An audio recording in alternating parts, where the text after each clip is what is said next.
Since the last 12 months, since we've been here, it's been an amazing year for BMLL.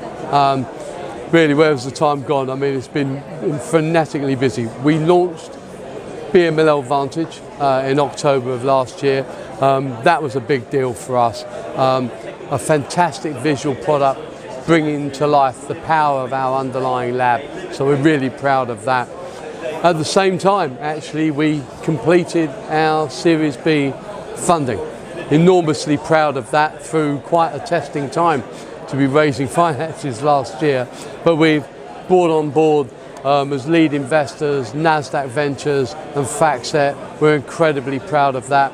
Further supported by IQ Capital in the UK. They've been an amazing support for us from the get-go, so we're delighted.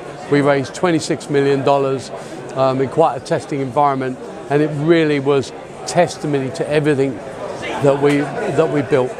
2021 and 2022 were the years of proving product market fit. We gained a whole load of new customers over that period of time, and that funding has come in at the right time to enable us to grow.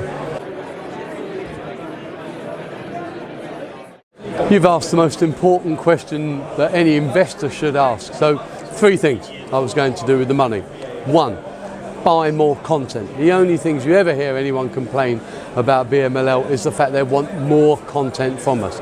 We have rich coverage in Europe, we have rich coverage in North America.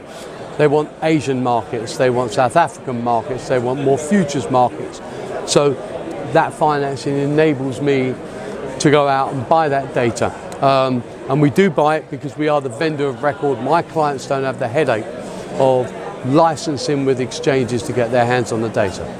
Second thing I'm going to do with the money, of course, is to hire more wonderful engineers to onboard that data in the way that we do. To my knowledge, we're the only market data vendor that builds a parser for each individual venue. We are a historic data specialist, first and foremost. So the way we onboard data and present it is proprietary to us.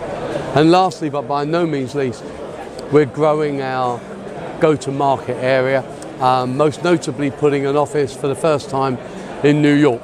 So I'm delighted we've got a team of 4 now based in New York. We've hired a head of America sales, head of data science in Americas, and a further salesperson to help us grow out the region and get us closer to the clients. We were already selling into US-based clients.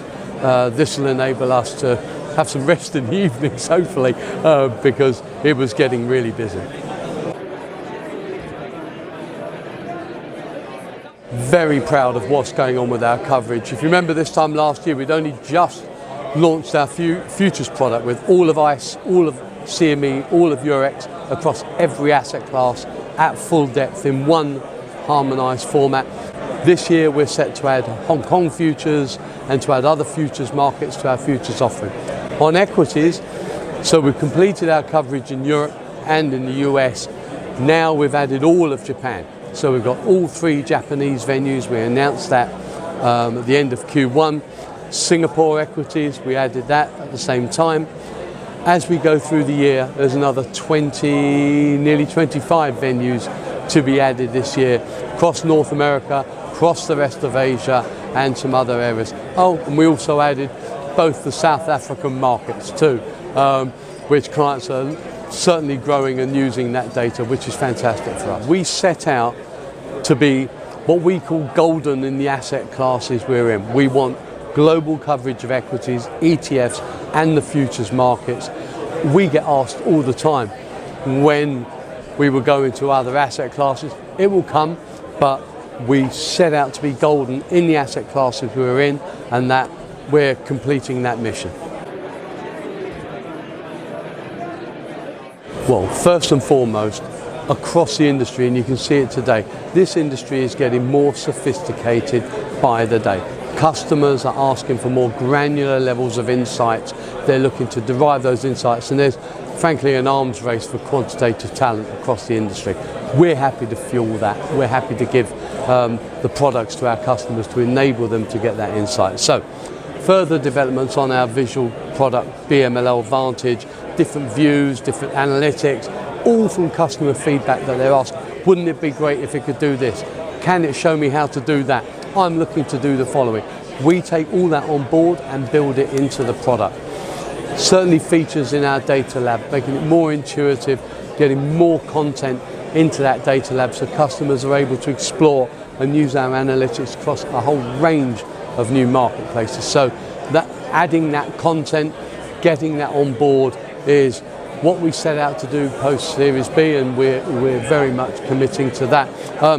And I see the industry just getting more and more and more sophisticated.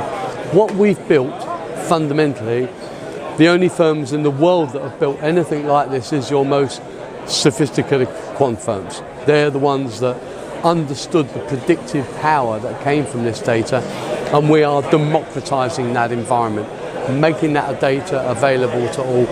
It's a non-trivial amount of engineering to take large raw data sets that we acquire and turn it into usable data, taking big data, turning it into relevant data.